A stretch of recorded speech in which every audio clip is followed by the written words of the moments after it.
It's Bill from Melbourne City Maintenance. Today I'm going to take you through the before and after of this interior paint job, our latest job in Drummond Street, Carlton, on this over 100-year-old terrace.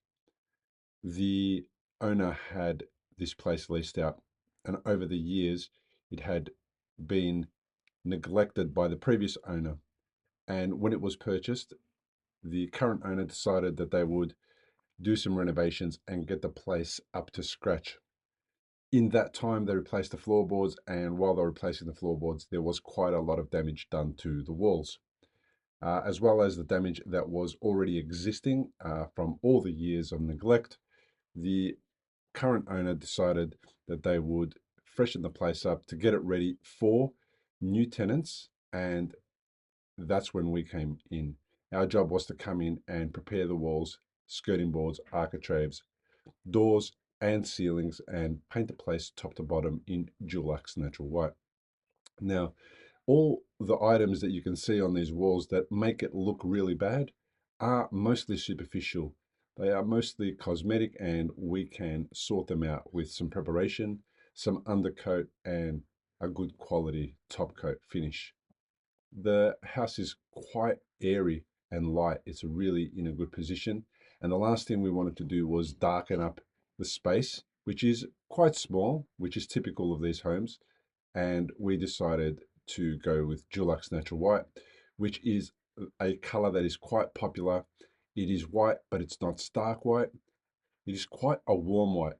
And when you use it on the walls, ceilings, doors, skirting boards, architraves, all throughout, it really brightens up the place and creates a blank canvas so that you can dress the walls with pretty things like art and furniture.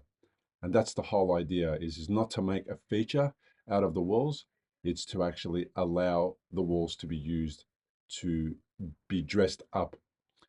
Now, there was some repairs that were done by the plasterer that came in before us, and also some repairs that we needed to do that weren't attended to by the plasterer. As we go upstairs, there are two bedrooms in much better condition than the walls downstairs. There wasn't a lot of preparation to do up here at all. But still, we needed to make sure there were some holes that were filled where things had been hung on the walls. We had to sand the windows and the doors and the skirting boards and architraves.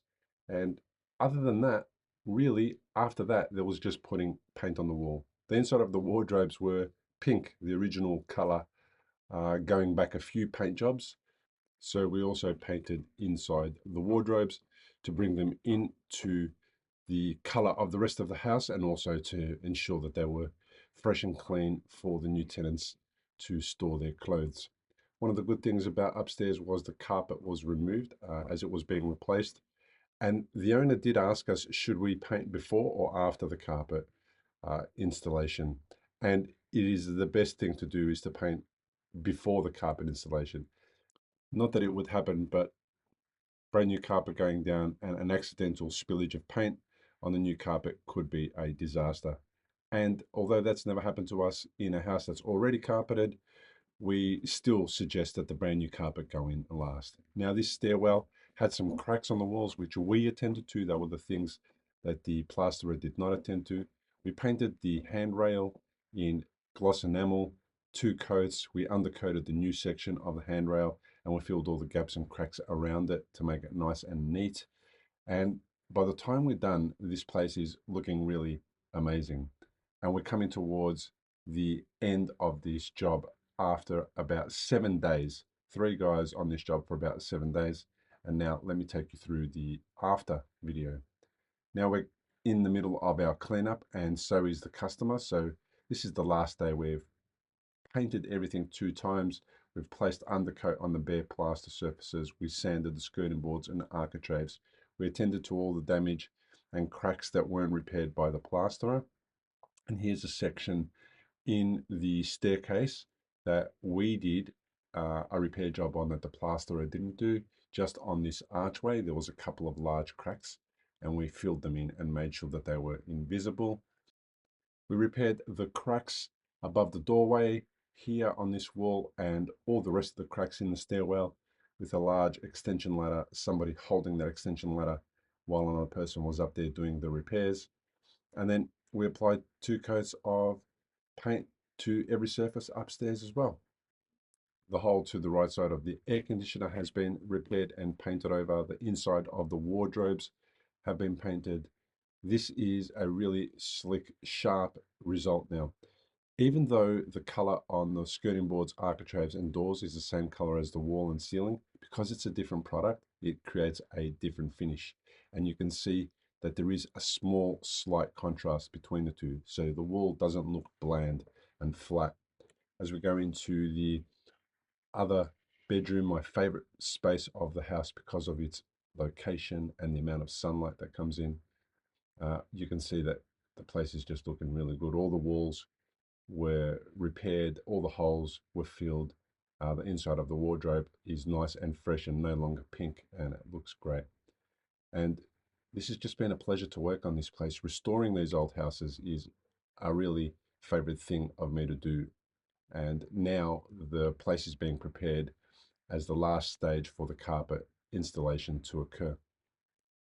And every aspect of this job has just been immaculately prepared and painted. The customer was happy. This was a 5-star review job, and we are really pleased to be able to hand this over to the client. We will also be coming back to do a small repair that the client hadn't been able to sort out before we started. So that's going to happen later, and I'll show you that when we get downstairs and into the kitchen. All the repairs to this wall are now pretty seamless and almost invisible, and you can't see anything. All the bare plaster has been undercoated. The ceilings are looking nice and fresh. All the stains are gone. All the pencil marks and the mud that was stuck on the wall is gone and has been cleaned off. The floor is in immaculate condition because we had drop sheets all over the place, but there was still a little bit of vacuuming that needed to be done. The glass of the windows was also cleaned, and we double checked it to make sure we didn't leave any paint on the glass. And this place is just looking amazing. So now in a moment, we're going to go into the kitchen, and you can see on the right-hand side here, the plaster is still damaged. And that was the area that the owner hadn't had repaired yet because there was some rising damp in this section, and they couldn't get somebody to come out and repair it and do the necessary thing to stop the rising damp. Once the rising damp is sorted out and the plasterer has returned to finish repairing the wall, we'll get the phone call to come in and prepare and paint the wall. That's the only thing that we're going to have to do when we return. The exterior of the house will not be painted. That'll be a job done at a later stage. So if you're looking for an interior painter in Melbourne, whether you live in Carlton or any other suburb, please call Bill on 0403 162 374, and one of the team will come past, give you a quote, take you through the job, and explain exactly what needs to be done. We have been painting in Melbourne for 20 years. We are locals, we are a small business, and we look forward to helping you in the future.